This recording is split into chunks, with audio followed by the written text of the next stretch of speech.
Olá pessoal, vamos aqui seguindo o nosso cronograma sobre os pecados ocultos que nós estamos lidando, os pecados intocáveis. Talvez você não tenha acompanhado ou não esteja acompanhando a série. Eu estou falando sobre pecados ocultos, coisas que acontecem, né, no nosso dia a dia, que talvez passa desapercebido e são coisas que podem estar trazendo um problema para as nossas vidas, no nosso ambiente social, no nosso ambiente familiar, e a gente não dá nem conta. Então, tudo que você está ouvindo aqui, o problema é que hoje em sociedade nós estamos desfamiliarizados com a palavra pecado, causa um certo asco, né? Mas quando na realidade, se você vê tudo que eu estou ensinando para vocês e você conseguindo melhorar, você será uma pessoa mais agradável, uma pessoa mais sociável, uma pessoa capaz de lidar com os diferentes, uma pessoa mais tolerante. Tudo isso faz parte de uma melhoria. A não ser que você, né, ou eu no caso, nós não desejamos que isso aconteça. Bem, ah, o pecado que eu quero tratar hoje com vocês, que é o pecado da ira, que passa pra gente, né, essa sensação, né? É uma das reações, eu acredito, mais comum nesse mundo caído. Nós podemos chamar ela de frustração, de impaciência, de estresse, enfim, várias pessoas vão usar várias coisas para poder definir ela, mas nós precisamos entender qual é a emoção que está por baixo, que tipo de emoção que vai tomando contorno a essa realidade e fazendo com que as pessoas enxerguem isso de alguma forma. Porque na realidade nós temos dificuldade de enxergar a maior parte desses pecados que eu fui apresentando para vocês. E quando eu penso no pecado da ira, o que mais me chama a atenção é que é um dos pecados que eu mais luto. Ainda que normalmente as pessoas que me veem encontram uma doçura, uma pessoa serena, tal. Só que quando no pico de adrenalina, de emoção, dependendo do momento, eu sou uma pessoa completamente irada, né? Eu faço coisas, eu falo de um jeito que a minha fala acaba buscando diminuir essa pessoa ao máximo possível, fazer com que ela se sinta inferior, que ela se sinta incapaz, que ela se sinta mal. Eu tenho lutado contra isso todas as vezes que numa situação extrema eu tenho conseguido, com a graça de Deus, ter o domínio próprio. Isso tem me feito não sofrer ou não fazer as pessoas sofrer por conta de alguns minutos ou segundos num momento qualquer de ira ou num momento de algum sentimento específico, né, causado por ela. E é engraçado que muitas das vezes a gente também tem dificuldade de definir o que seria a ira, né? E muitas pessoas diriam que, eu não sei como definir, eu não sei como é, eu não sei como reconhecer, a não ser que isso seja dirigido a mim. Uma pessoa é rude, uma pessoa foi meio grossa, foi áspera. Normalmente a gente consegue, mas a gente não tem nunca clareza de quando nós estamos sendo rudes, né, no caso. E aqui eu preciso fazer um parêntese, não é uma justificativa, mas eu, como os irmãos sabem, eu vivi muitos anos no continente europeu. E o europeu ele é mais direto no que ele pensa, ele não dá muita volta, o brasileiro dá volta. Vou dar um exemplo. Eu não desejo comprar alguma coisa, você entra numa loja e aí a gente, em vez de dizer para a pessoa não tenho interesse no que eu estou vendo, normalmente a gente vai dizer o quê? Eu volto depois. Eu volto depois é uma forma que a gente acredita gentil de dizer que não quero, porque a gente não sabe lidar com eu não quero. Nós não sabemos falar não, nós não sabemos receber o não.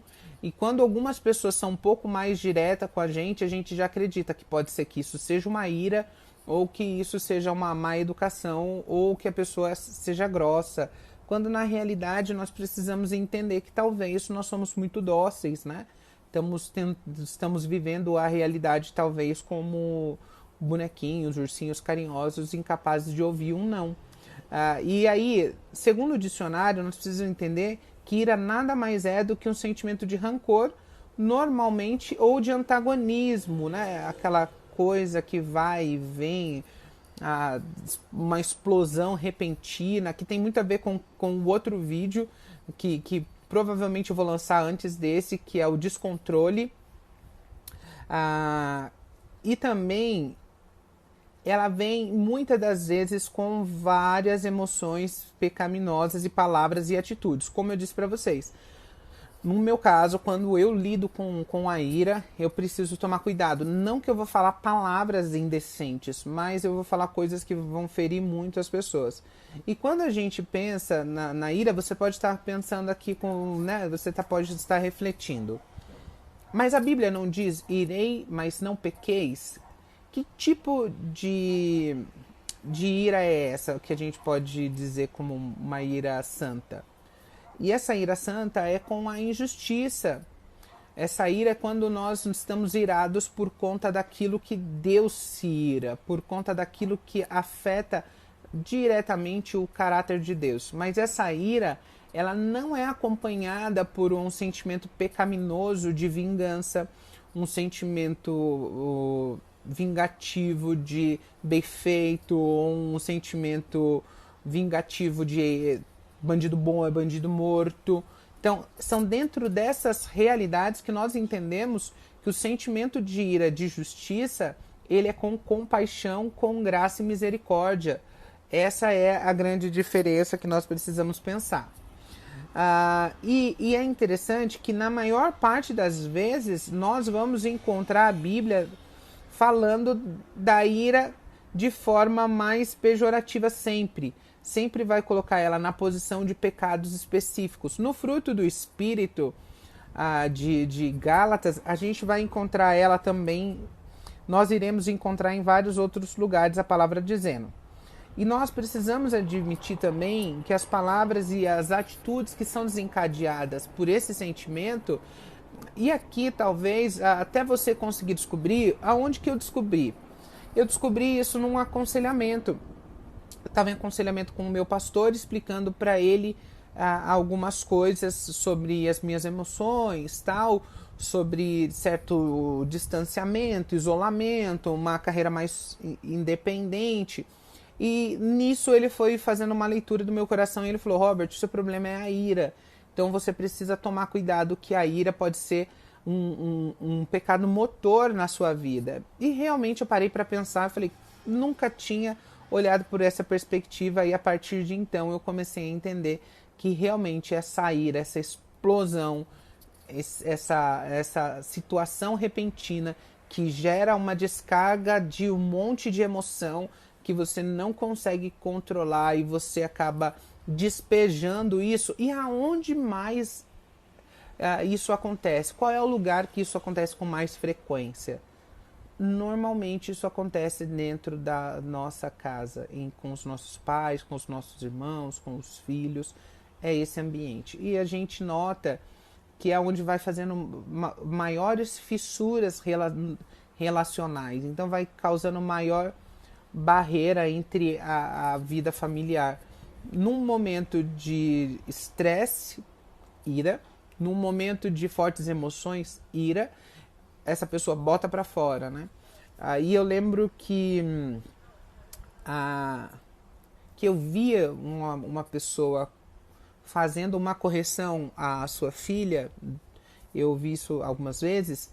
E todas as vezes que esse pai ia fazer essa correção à filha, no momento de calor da emoção, ele parava, ia para um quarto, conversava com ela, explicava os erros que ela estava cometendo, e depois disso ele aplicava uma punição.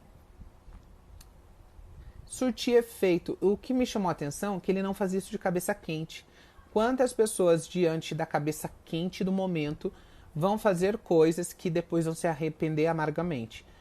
Imagine você quantas pessoas estão presas, condenadas, quantas pessoas nos Estados Unidos, em outros lugares onde a prisão perpétua, onde a pena de morte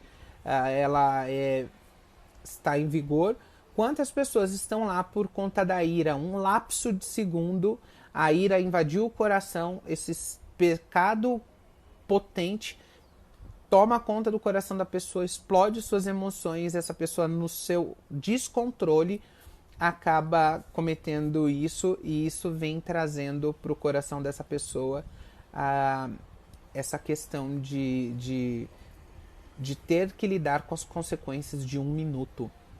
E às vezes a consequência de 1 minuto não pensado é tão longa, é tão extensa, são tantos anos, que você vai dar conta disso só depois de uma agressão, de uma violência, de tantas coisas que podem acontecer.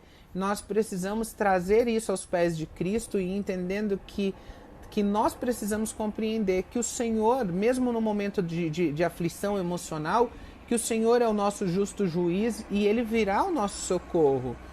Esperar que Deus faça a sua justiça, porque o justo, ele não busca a sua justiça.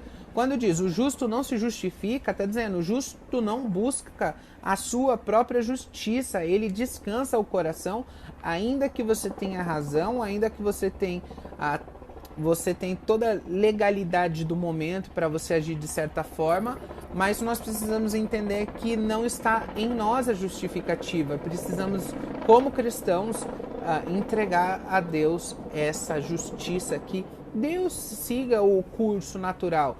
E o curso natural de Deus é de graça, de misericórdia. Depois a gente para e pensa e entende que, puxa, eu poderia ter evitado isso, poderia não ter feito isso, poderia ter tido domínio próprio, que é um fruto do Espírito, e é o vídeo que eu estava falando para vocês do descontrole. Vamos lá? Continuando, um forte abraço.